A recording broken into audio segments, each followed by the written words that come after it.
Hello my dear viewers. Today is April 22 and this video will be dedicated to military reports, and not only to them, but in general to everything related to hostilities. Today there is a lot of information, not only concerning the hostilities themselves, but also around these hostilities. Let's start with what's happening at the front. In general, the situation at the front has not fundamentally changed in relation to yesterday evening. Russian troops continue to destroy Ukrainian positions in the area of the Izyum settlement. Today, in my Telegram channel, I showed an example of one of the captured Ukrainian servicemen who was taken near the village of Staromayorsko. This village is located on the front line, where Russian troops are advancing between the settlements of Yuriy Podolyaka and Velikaya Novosyolka. The prisoner of war told everything about himself, about how, what, and where they move.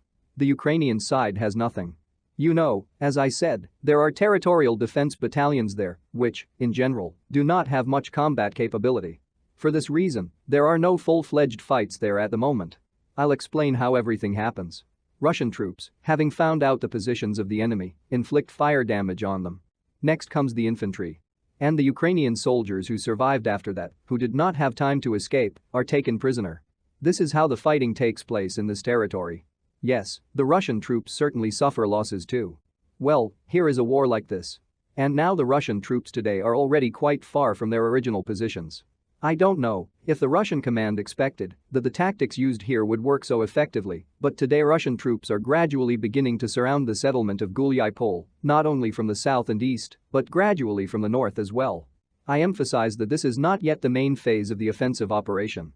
Of course, the situation near the city of Izyum is somewhat different, but in general it is about the same.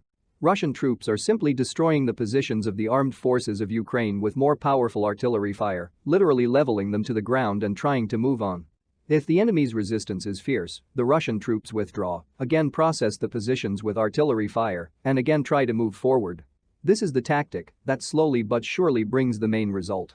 The Ukrainian troops are actually demoralized here because they see colossal losses on their part and without much result. Moreover, reserve troops are being transferred here, which are far from being as combat ready as regular military personnel. I want to emphasize again that this is not yet the main blow, it is only preparation. But really fierce battles are going on in the village of Popasnaya, where Russian troops and the Luhansk People's Militia are trying to break through the enemy's defenses. They had some successes yesterday, I don't know exactly what, but I really hope that in the next video, I will be able to tell you everything. And also information came that the shelling of the settlement Lyman had begun. It may very well be that today an attempt will be made to storm the settlement. I will let you know the results in the next issue. Now I will talk about the situation in the area of the settlement of Divka. Both the armed forces of Ukraine and the Russian command say that very powerful artillery and airstrikes are taking place here. The General Staff of the Armed Forces of Ukraine reported that attacks were beginning in the area of the settlements of Marinka, as well as in the Avdiivka area. This means that offensive operations in this direction have already begun.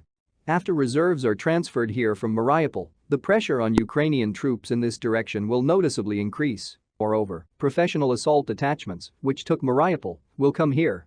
They have tremendous combat experience and combat training, and I think that the armed forces of Ukraine will be very, very bad. Well, and as for Mariupol, in general, everything with this locality is clear. It is clear that no one will leave this city alone. There will be no quick assault. This does not mean that the city will not be attacked. And last night the Russian troops were wearing, and this morning they are wearing air and artillery strikes. And in general, the tactics of the Donetsk People's Militia, which remained there in the Russian troops, is understandable. Slowly, unhurriedly, concentrated air and artillery strikes are launched on a specific area, followed by a mopping up group. If there is no resistance, then the territory is cleared. If there is resistance, they retreat and strike again. As I understand it, the Azovstal plant will continue to be taken in this way, not descending into the catacombs, but cleaning the surface of the plant's territory. And then, if the remaining Ukrainian soldiers do not lay down their arms, remain in the catacombs, they will be taken either by starvation or in some other way.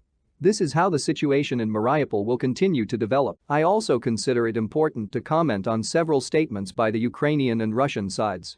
The first statement comes from an aide to President Zelensky's office, who said that according to her data, Russian troops have occupied 42 settlements over the past 24 hours. It would be great if she announced the whole list.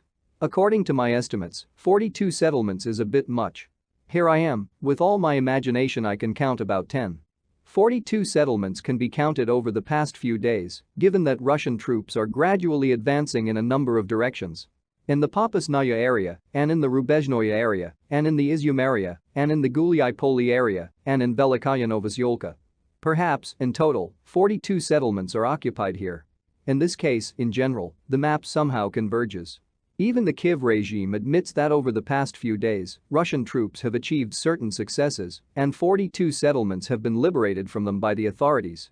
And finally, I want to comment on the statement, a very resonant statement, made by the deputy commanders of the Central Military District, Rustam Minikiev. He stated that the goal of the second stage of the war in Ukraine would be to clean up the Donbas. Well, this is understandable, it has long been announced. But two other goals are very interesting. These are the creation of a normal land corridor to the Crimea and the liberation of the south of Ukraine. Moreover, further, the general, without hinting, clarified that the south of Ukraine is precisely Nikolaev and Odessa in order to create a corridor to Transnistria. A few words about the real land corridor to the Crimea. Let's remember that in fact it already exists today. But this is not a full-fledged corridor because there are no railway lines that would be laid, for example, from Russia to Crimea. In order to create such an infrastructure, it is also necessary to add, for example, Zaporozhye. This is at least. In general, I believe that a real land corridor to the Crimea runs along the line of a railway line from Moscow through Kharkov, Zaporozhye, Melitopol, Simferopol. As long as this line is not under the control of the Russian side, it is too early to talk about a full-fledged land corridor. Such interesting statements were made today, which, it seems to me, are more important than even what happened last night and this morning on the fronts of the Ukrainian war. That's all, goodbye.